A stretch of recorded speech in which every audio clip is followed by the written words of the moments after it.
வரணும். இது வரலன்னா இன்னொரு ஐடியா வச்சிருக்கேன். நம்ம அண்ணன் கடகராஜனை யாரையாச்சும் பிடிச்சி ஜோசிக்காரன் பிடிச்சி துர்கா மாட்ட ஆமா அந்த பழனியை 39 அறிவிச்சிட்டீங்கன்னா உறுதியா ஆட்சி பண்ணலாம் சொன்னீங்கன்னா அறிவிச்சுருவோம். அது கடைசி வழி. இந்த கையெழுத்து இயக்கம் நடத்தியும். வணக்கம். இன்றைக்கி அண்ணாமலை டுடேல மொத்தமாக 6 அப்டேட் பார்க்குறோம். 2 நாளோட சேர்த்து பார்க்குறோம். முதல்ல வந்து உதவி பேராசிரியர்களுடைய பிரச்சனை பற்றின ஒரு பதிவு ஒன்று பண்ணுறாங்க. இது முதல் அப்டேட்டு. ரெண்டாவது, இடுவாய் கிராமத்தில் குப்பை கொட்டினதுக்கு அகெயின்ஸ்டாக போராடி சிறைக்கு சென்றவங்க திரும்ப வந்திருக்கிறாங்க. அவங்கள நேரில் சந்தித்து அதை பற்றின ஒரு பதிவு வந்து 2வது பதிவு. 3வது, திருப்பூரில் India US India UK deal சம்பந்தமாக ஒரு 1 hour ப்ரெஸ் மீட், அதுக்கப்புறம் ஏகப்பட்ட கேள்விகளுக்கு பதில் சொல்லி ஒரு ப்ரெஸ் மீட் கொடுத்துருக்காங்க. அதில் உள்ள ஹைலைட்ஸ் இது வந்து 3வது அப்டேட்டு. 4வது, பழனியை வந்து தனி மாவட்டமாக்கணும், 39th டிஸ்ட்ரிக்டாக தமிழ்நாட்டில் அறிவிக்கணும் அப்படின்னு சொல்லி ஒரு பெரிய போராட்டம். அதில் கலந்துக்கிட்டு ஒரு 35 minute ஸ்பீச்சு, ரொம்ப எக்ஸலண்ட்டான ஸ்பீச்சு. அதோடைய ஹைலைட்ஸ் வந்து அடுத்த அப்டேட்டு. அப்புறமா இந்தியா டுடேல ஒரு கான்க்ளேவ் ஒன்று நடத்துகிறாங்க. அந்த கான்க்ளேவில் முதலமைச்சர் அவர்கள் ஒரு தவறான தகவல் ஒன்று கொடுக்குறாங்க. அந்த ஒரு 20 second வீடியோவை போஸ்ட் பண்ணி அதுக்கு ரிபட்டல் கொடுத்துருக்குறாங்க. அது வந்து 5வது அப்டேட்டு.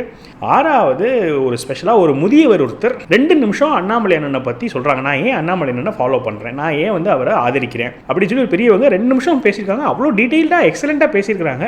அந்த வீடியோ உங்க கூட ஷேர் பண்ணணும்னு நினச்சேன். இது வந்து 6வது அப்டேட். இதில் தான் இன்னையோட அண்ணாமலை டுடே.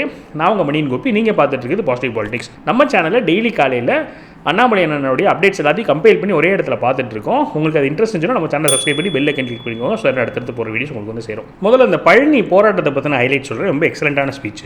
ஸோ அண்ணாமலை அவர்கள் சொல்கிறாங்க, இது வரைக்கும் 38 மாவட்டங்கள் இருக்குது. பழனி வந்து 39வது மாவட்டமாக கண்டிப்பாக வேணும். இதை வந்து ரொம்ப நாளாக போராடிட்டு இருக்கிறாங்க. இவங்களுமே டிஎம்கேமே மேனிஃபெஸ்டோவில் இங்கே இருக்கிற எம்எல்ஏ எல்லாரும் என்ன சொன்னாங்கன்னா, இந்த வாட்டி நாங்கள் கண்டிப்பாக தனி மாவட்டமாக அறிவிச்சிருவோம்னு சொன்னாங்க. ஆனால் எதுவுமே பண்ணல. இப்போ வந்து பார்த்தோன்னு சொன்னால் இந்த மாவட்டத்தில் இப்போ எக்ஸிஸ்டிங்காக இருக்கிற மாவட்டத்தில் 7 கான்ஸ்டிடியூன்சி அசம்பிளி கான்ஸ்டிடியூன்சி இருக்குது. இப்போ எவ்வளோ ஜாஸ்தி பாருங்கள். இதுக்கு முன்னாடி வந்து மயிலாடுதுறை தனி மாவட்டமாக அறிவிச்சாங்க. அதெல்லாம் பார்த்தோன்னா இப்போ வந்து மொத்தமாக 3 கான்ஸ்டிடுவன்சி தான். பெரம்பலூர் மாவட்டத்தில் 2 கான்ஸ்டிடுவன்சி தான். இப்படி 2 கான்ஸ்டிடுவன்சி 3 கான்ஸ்டிடுவன்சி இருக்கக்கூடிய நிலைமையில் இருக்கும்போது பழனியில் இது மொத்தமாக இருக்கிறது வந்து 7 கான்ஸ்டிடுவன்சி இருக்குது திண்டுக்கல்ல. அப்போ தனியாக பிரித்து தானே ஆகணும். இதில் பல காரணங்கள் இருக்குது. ஒன்று நான் சொன்ன மாதிரி 7 கான்ஸ்டிடுவன்சி. இன்னொன்று, இங்கே இருக்கிறவங்க வந்து அவங்க ஹெட் குவார்ட்டர்ஸ் போகணும்னு சொன்னால் 120 கிலோமீட்டர் ட்ராவல் பண்ணுற மாதிரி இருக்குது. அப்போ பல பிரச்சனைகளுக்கு அவங்களால போக முடியாது. அது ஒன்று. இன்னொன்று, பழனி எவ்வளோ முக்கியமான நகரம். 50,000 பேர் வந்து டெய்லி தரிசனம் பண்ண வராங்க. வீக்கெண்ட்லாம் 60,000 70,000 கூட கூடுது. அந்த அளவுக்கு அதிகமான நபர்கள் வந்துட்டு போயிட்டு இருக்கிற இடமா இருக்குது. கோயிலோட வருமானம் மட்டுமே, உண்டியல் வருமானம் மட்டுமே வருஷத்துக்கு 220 கோடி ரூபாய் வருமானம் வருது. இன்னும் மற்ற எவ்வளோ வருமானம் வருதுன்னே நம்மளுக்கு அந்த மாதிரி வெளிப்படையாக சொல்லவே மாட்டேங்கிறாங்க. அந்த அளவுக்கு வந்து தப்பு நடந்துட்டு இருக்குது. எந்த ஒரு டீட்டெயில்ஸுமே நம்மளுக்கு வராது. இப்போ திருப்பதியில் எடுத்துக்கிட்டோன்னு சொன்னால் முடிக்காணிக்கையில் மட்டும் 165 கோடி ரூபாய் வருமானம் வருது. அப்போ இங்கே அவ்வளோ தூரம் வேலை நடந்துட்டு இருக்கு. ஆனால் இங்கே சுற்றிலாம் பாருங்களேன், எந்த ஒரு வேலையுமே நடக்கலை. பாத யாத்திரை வரவங்களுக்கு பிரச்சனை, கீழே வந்து கண்ணாடி பாட்டில் உடஞ்சி கிடக்குதும். 220 கோடி 20 கோடி செலவு பண்ணாங்கன்னா கூட பழனியை வந்து டெவலப் பண்ணலாம். கோயில் சொத்து மட்டுமே 1000 கோடிக்கு மேலே இருக்குது. அப்போ இந்த அளவுக்கு ஒரு சிறப்பு வாய்ந்த ஒரு நகரத்தை நீங்கள் தனியாக ஒரு மாவட்டம் ஆக்கினா மட்டும்தான் அது வளர்ச்சி பெறும். இப்போ கோயம்புத்தூர் எடுத்துக்கிட்டோன்னு சொன்னால் தமிழ்நாட்டிலேயே அதிகமான உற்பத்தி பண்ணக்கூடிய மாவட்டம்னு பார்த்தா கோயம்புத்தூர் மாவட்டம். இந்த கோயம்புத்தூர் மாவட்டத்தோடைய உற்பத்தி எவ்வளோன்னு கேட்டிங்கன்னா 1,80,000 கோடி இருக்குது. திண்டுக்கல் இப்போ இந்த 7 கான்ஸ்டிடுவன்சி இருக்கக்கூடிய மாவட்டம் பார்த்தா 37,000 கோடி இருக்குது. எவ்வளோ கேப் பாருங்கள். 1,80,000 கோடி எங்கே இருக்குது, 37,000 கோடி எங்கே இருக்குது. அப்போ இந்த 37,000 கோடி எப்படி நீங்கள் டெவலப் பண்ணுவீங்க? இந்த 37,000 கோடி நீங்கள் பழனின்னு தனியாக ஒரு மாவட்டம் பிரித்தாதான் ஒரு 17,000 20,000 இருக்கும். அப்போ கான்சன்ட்ரேட் பண்ண முடியும், ஃபோக்கஸ் பண்ணி நீங்கள் வளர்க்க முடியும். இப்படி தான் வந்து ஒரு டிஸ்ட்ரிக்ட்டுமே தனியாக பிரிஞ்சதுக்கப்புறமா நிறையா வளர்ந்துருக்குது. திருப்பூர் வந்து 2009 தான் தனி டிஸ்ட்ரிக்டாக பிரித்தாங்க.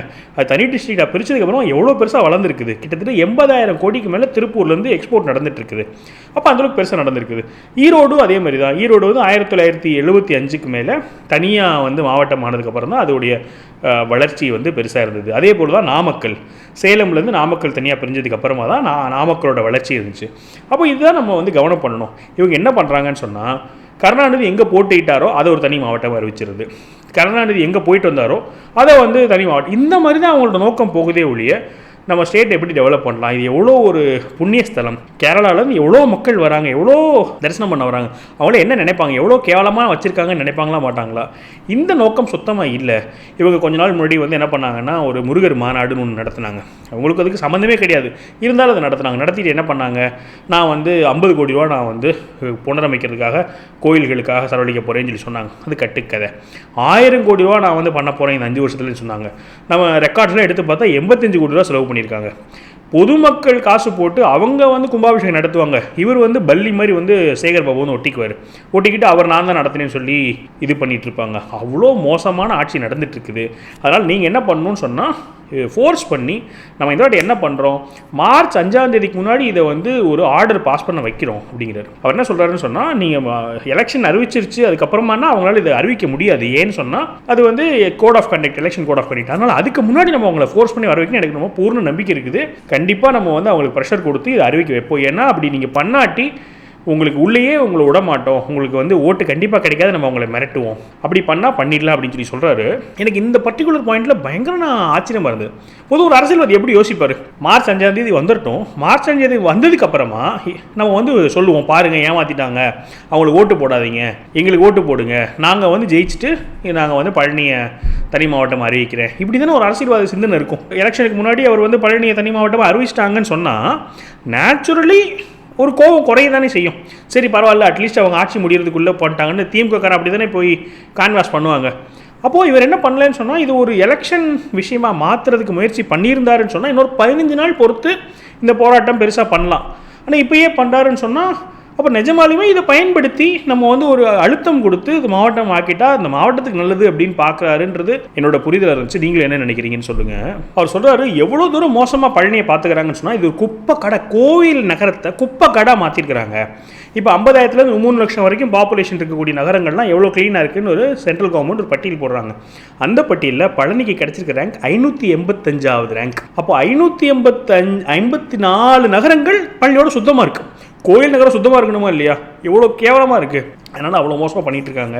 இங்கே இருக்கிற அதிகாரிகள் பெரியசாமி அவர்களாகட்டும், சக்கரபாணி அவர்களாகட்டும், அவங்களாம் என்ன பண்ணுறாங்கன்னு சொன்னால் இதை பற்றினா அவங்களுக்கு கவலையே இல்லை. இன்ஃபேக்ட் அவர் என்ன பண்ணாருன்னா, திண்டுக்கல்ல இருந்துட்டு இந்த எலெக்ஷன் முடிஞ்ச உடனே சென்னையில் போய் ஒரு ஹோட்டலில் ரூம் எடுத்து தங்கிட்டு என்னோட சீனியாரிட்டிக்கு எனக்கு கரெக்டான இலாக்கா கிடைக்காத வரைக்கும் நான் இங்கேருந்து போக மாட்டேன்னு சொல்லிட்டு அங்கேயே ஹோட்டல் ரூம் போட்டு தங்கிட்டார். அவருக்கு கொஞ்சம் ஓகேயான ஒரு இலாக்கா கிடைச்சதுக்கப்புறம் தான் அவர் கிளம்பியே வந்தார். அவரை பொறுத்துக்கு என்னென்னா, நாங்கள் எவ்வளோ நாள் இங்கே இருக்கிறோம், நேற்று வந்த செந்தில் பாலாஜிக்கு நீங்கள் சாராயத்தில் கொடுத்து அவ்வளோ கொள்ளையடிக்க விட்றீங்க, எங்களை கொள்ளையடிக்க விட மாட்டேங்கிறீங்கன்னா அவங்களுக்கு கோவமே. அவங்களுக்கு கோவமே யார் அதிக சீனியரோ அவருக்கு அதிக கொள்ளையடிக்க அலோவ் பண்ணணும். கம்மி சீனியர் கம்மி. இவங்கெல்லாம் எப்படி வந்து நல்லது பண்ணுவாங்க? நீங்கள் யோசனை பண்ணணும். யோசனை பண்ணி நீங்கள் பண்ணுங்கள்.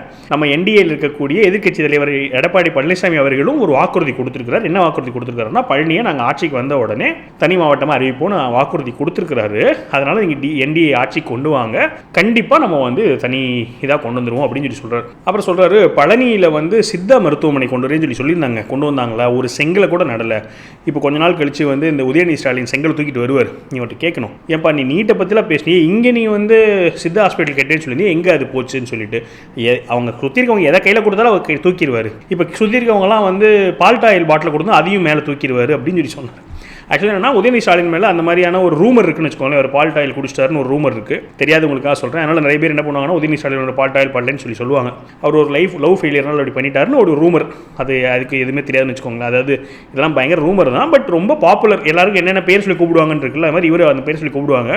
ஸோ அந்த ரெஃபரன்ஸ் எடுத்து உதயநிதி ஸ்டாலின் கையில் என்ன கொடுத்தாலும் அவர் தூக்குவார், பால்டாயில் பாட்டில் கொடுத்தாலும் அதையும் தூக்கி காமிச்சிருப்பாருன்னு சொல்லிட்டு அவர் சொல்லியிருந்தார்.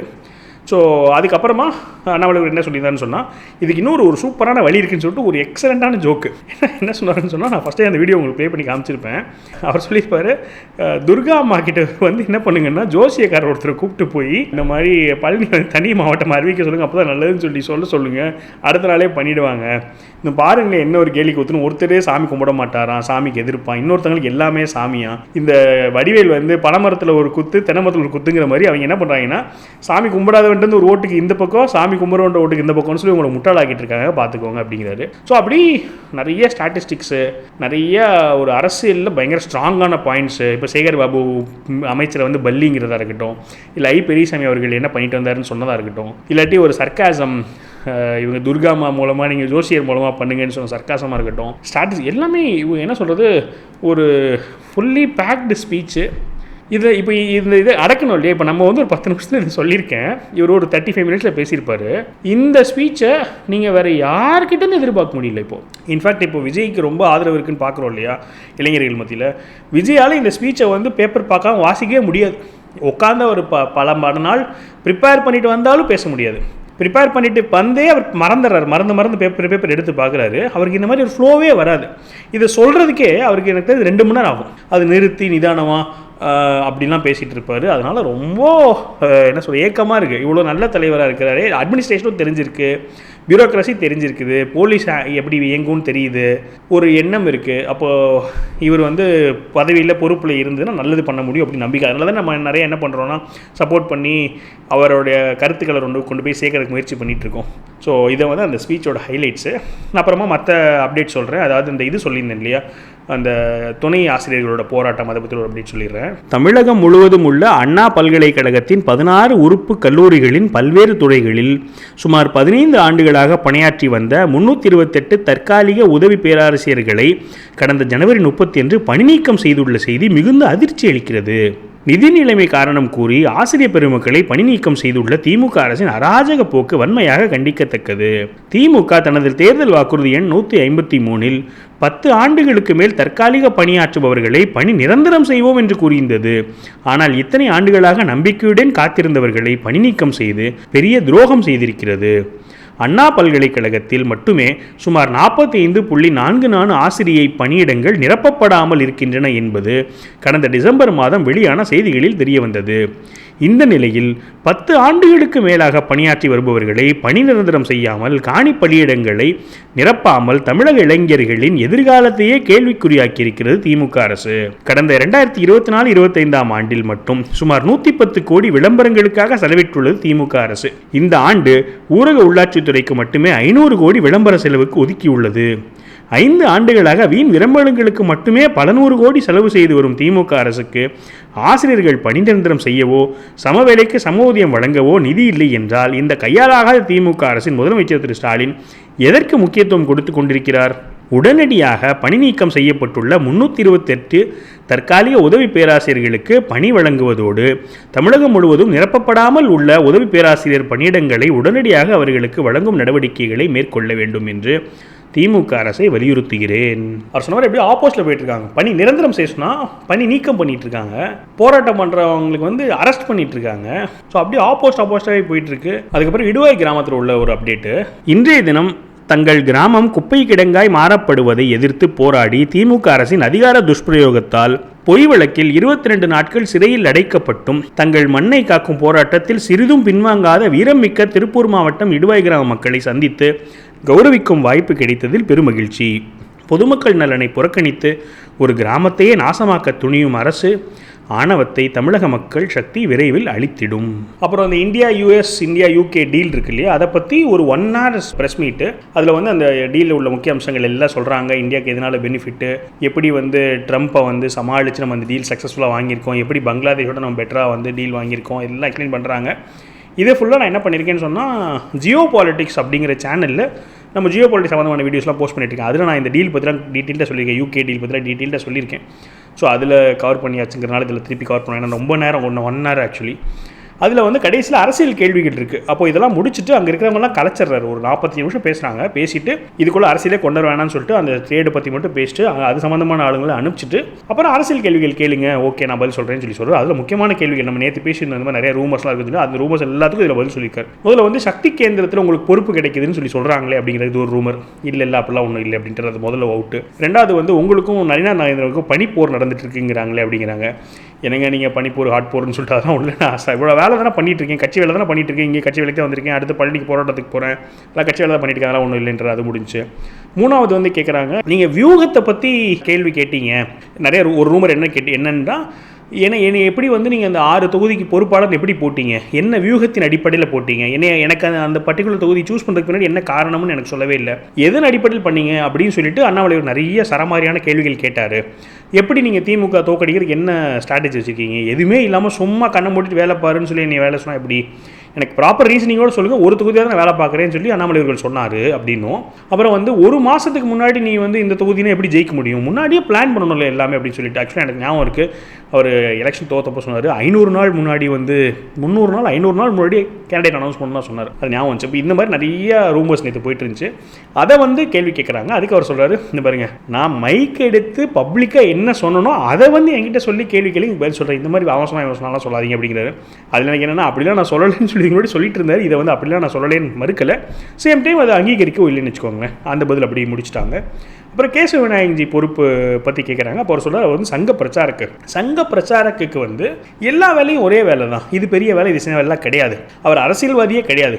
அவர் இத்தனை வருஷம் வந்து 11 வருஷம் உழைச்சிருக்கிறாரு, நல்ல வேலை பார்த்துருக்குறாங்க, எங்களுக்கெல்லாம் ரொம்ப கைடு பண்ணியிருக்காங்க, அதனால் அவங்களுக்கு ஃபேர்வெல் கொடுத்துருக்குறோம், மரியாதை செலுத்தியிருக்கிறோம், அதனால் சங்கத்துக்காரங்களுக்கும் அதை பற்றி ஒன்றுமே கிடையாது அப்படின்னு சொல்லி சொன்னார். அதுக்கப்புறமா விஜய் அவர்களோட கூட்டணி சேருவீங்களா இந்த மாதிரி கேட்டாங்க. அதுக்கு அவர் சொன்னார், இந்த மாதிரி காஃபியும் டீ எப்படிங்க சேர்த்து ஆற்ற முடியும், கலக்க முடியுமா அப்படின்னாரு. ஸோ அது வாய்ப்பே இல்லை அப்படிங்கிற மாதிரி பதில் சொல்கிறார். இதெல்லாம் தான் வந்து அந்த ப்ரெஸ் மீட்டில் உள்ள இந்த அரசியல் சம்பந்தமான கேள்விகள். நம்ம நேற்று யோசிச்சுட்டு இருந்தால் அந்த ரூமர்ஸ் பற்றின கேள்விகளுக்கான பதில்கள் வச்சுக்கோங்களேன். அப்புறம் இந்தியா டுடேல ஸ்டாலின் அவர்கள் ஒரு 20 செகண்ட்ஸ் அவரோட ஸ்பீச்சில் சென்ட்ரல் கவர்மெண்ட் எங்கள் ஸ்கீமை காப்பி அடிக்குது அப்படின்னு சொல்லிட்டு ஒரு பேசியிருப்போம். அந்த 20 செகண்ட்ஸ் வீடியோ ப்ளே பண்ணிடுறேன். அதுக்கப்புறமா அதுக்கு அண்ணாமலை என்ன டிபேட் பண்ணாருன்னு சொல்லி சொல்கிறேன்.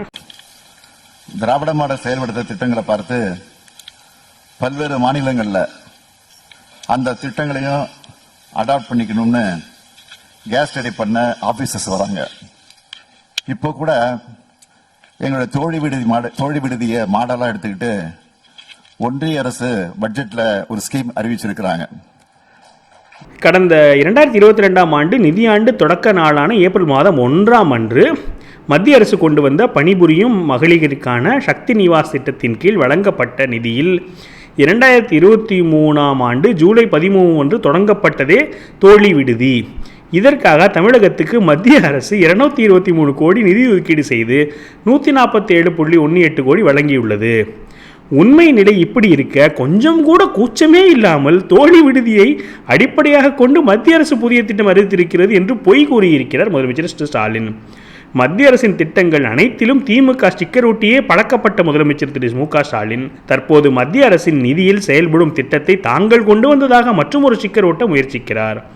இப்படி ஸ்டிக்கர் ஒட்டி விளம்பரம் செய்ய செலவிடும் நிதியில் முதலமைச்சர் திரு மு.க. ஸ்டாலின் தமிழக மக்களுக்கு எத்தனையோ நல்ல திட்டங்களை சொந்தமாக யோசித்து செயல்படுத்தியிருக்கலாம். எனக்கு தெரிஞ்சு இவர் விஜய்லாம் வந்து என்ன எழுதி கொடுக்குறாங்களோ அதை படிக்கிறாரு நினைக்கிறேன். அதுக்கு மேலேயே அவங்க யோசிப்பாங்களா இல்லை புரியுமான்னு எனக்கு தெரியல. கடைசியில் அந்த பெரியவர் ஒரு 2 நிமிஷம் பேசி பார்த்து என்னமோ தெரியல, 2 நிமிஷத்தில் வந்து கம்ப்ளீட்டாக வந்து என்ன பண்ணிட்டாருன்னா மொத்தமாக சுருக்கி சொன்ன மாதிரி இருந்துச்சு. எனக்கு பிடிச்சிருந்துச்சு. அப்புறம் அது யார் என்ன இதெல்லாம் எனக்கு தெரியல. அதனால் அவருக்கு உண்டான கிரெடிட்ஸ் நம்மளால் கொடுக்க முடியல. அந்த வீடியோவில் ஒருத்தர் பேர் வந்து டேக் ஆகிருக்கு, அதுவுமே எனக்கு தெரிஞ்சு அவரோட பேரா இல்லை அதை ஷேர் பண்ண ஒரு பேரா நம்மளுக்கு தெரியல. ஸோ உங்களுக்கு யாராவது அது யாரும் தெரிஞ்சதுன்னா கமெண்ட்டில் பண்ணுங்கள், நம்ம வந்து நம்ம டேக் பண்ணிடலாம். ஸோ அந்த வீடியோ 2 மினிட்ஸ் வீடியோ ப்ளே பண்ணி அதோட நம்ம இந்த வீடியோ க்ளோஸ் பண்ணிக்கலாம். ஸோ உங்களோட கருத்துக்கள் பதிவு பண்ணுங்கள். நம்ம வந்து எதனால் என்னாச்சுன்னு கேட்டிங்கன்னா ரொம்ப பயங்கர ட்ராவலிங், அதனால தான் நேற்றே ரொம்ப லேட்டாக வீடியோ போட்டிருந்தேன். இன்றைக்கி என்னாச்சுன்னு கேட்டிங்கன்னா இந்த வீடியோக்கு என்னாச்சுன்னு கேட்டிங்கன்னா அண்ணாமலையோட ஸ்பீச் அது ஒரு 1 மணி நேரம், இது ஒரு 40 நிமிஷம், 1.25 மணி நேரம் ஆச்சு. அந்த 1.25 மணி நேரம் நான் அந்த ஸ்பீச்சை கேட்டுட்டு தானே அதோட ஹைலைட் சொல்ல முடியும். அது எனக்கு டைமே அமையல. அப்புறம் கூட என்ன சொன்னாங்க, பேசாமல் ட்வீட்ஸ் மட்டும் வாசிச்சிருக்கலாமேன்னு சொன்னாங்க. சரி, இன்றைக்கி இந்த பழனி போராட்டம் கண்டிப்பாக கேட்கணும்னு நான் இருந்தேன், அதனால தான் வெயிட் பண்ணிகிட்டே இருந்தேன். அப்புறம் நேற்று அதுக்குள்ளே பண்ண முடியல, அப்புறம் லேட்டாக தான் பண்ணி முடித்தேன். அப்புறம் யோசித்தேன், சரி சும்மா கடனேன்னு நம்ம ஒரு போஸ்ட் போட வேண்டாம், ப்ராப்பராக படிச்சுட்டு ஒரு ப்ராப்பராக போடலாம், நம்ம அந்த இதுக்குள்ளே போய்க்க வேண்டாம், அதாவது பண்ணியே ஆகணும்னு சொல்லிட்டு இந்த சப்ஸ்டன்ஸ் ஓவர் ஃபார்ம்னு சொல்லுவாங்க, அதாவது ஃபார்மு மேலே சப்ஸ்டன்ஸ் தான் ரொம்ப முக்கியம் அப்படின்னு சொல்லிட்டு. எனக்கு இதில் என்னன்னு சொன்னால், நான் இவ்வளோ நேரம் எடுத்துகிட்டோம் இதையும் சேர்த்து சொல்லிடுறேன். அதாவது பீஷ்மர் வந்து மகாபாரத்தில் ஒரு லெசன் கற்றுக்கிட்டது என்னென்னு கேட்டிங்கன்னா, பீஷ்மர் வந்து சத்தியத்தை கடைபிடிக்கணுன்றது ரொம்ப உறுதியாக இருந்துட்டு அதோட பெரிய தர்மத்தெல்லாம் விட்டுட்டாருன்னு சொல்லி எனக்கு அது நான் டீட்டெயிலாக இப்போ விளக்கலை. அது வந்து எனக்கு ரொம்ப ஆழமாக பதிஞ்சுது. அதாவது என்னென்னா 2-3 இருக்குது, அதில் ஒன்று மட்டும் நம்ம இறுக்கி பிடிச்சிட்டு அதனாலே போயிட்டு இருக்கக்கூடாது அப்படின்னு தாட் வந்துச்சு. அப்போ நினச்சேன் டெய்லி போட்டே ஆகணும் அப்படிங்கிற ரொம்ப கராராக இருந்துட்டு நம்ம வந்து ஏதோ ஒன்று பண்ணக்கூடாது அப்படின்ற ஒரு தாட் வந்ததுனால இதை ஸ்கிப் பண்ணிவிட்டு நாளைக்கே எல்லாத்தையும் 2 நாளைக்கு சேர்த்து கிளப் பண்ணி டீட்டெயிலாக போட்டலாம்னு நினச்சேன். ஸோ நீங்கள் வந்து பெரியவங்க நிறைய பேர் என்ன பண்ணுவீங்கன்னா எனக்கு அறிவுரை கொடுப்பீங்க, ஆசீர்வாதம் பண்ணுவீங்க. ஸோ நீங்களும் சொல்லுங்கள், ஓகே தானா இன்றைக்கி இந்த வீடியோ எப்படி இருந்ததுன்னா சொல்லுங்கள். பாசிட்டிவ் புக்ஸ் ஃபாலோ பண்ணேன்னா பாருங்கள், ரொம்ப சுவாரஸ்யமாக போயிட்டுருக்கு. சுவாமிஜி வந்து அந்த angry young man role play பண்ண ஆரம்பிச்சார். 23 லெட்டர் நம்ம முடிச்சிட்டோம். அது பார்க்காதவங்க பாருங்கள், நான் கமெண்ட்டில் வந்து அந்த பாசிட்டிவ் புக்ஸோட சேனல் லிங்க்கு வீடியோ லிங்க்கு நான் ஷேர் பண்ணுறேன். இப்போ அந்த பெரியவங்களுடைய 2 மினிட்ஸ் அந்த வீடியோ பார்த்துருங்க. மேலும் ஒரு பாசிட்டிவ் பாலிடிக்ஸ் எபிசோட் சந்திக்கிறேன். வணக்கம். ஒரு சின்ன விஷயம் சார், என்னுடைய பையனை விட சின்ன வயசு அவருக்கு, என்னுடைய பெண்ணை விட சின்ன வயசு அவருக்கு. ஆனா என்னை மாதிரி முதியவர்கள் அவரை வந்து தன்னுடைய தலைவனாக ஏத்துக்கிறாங்க.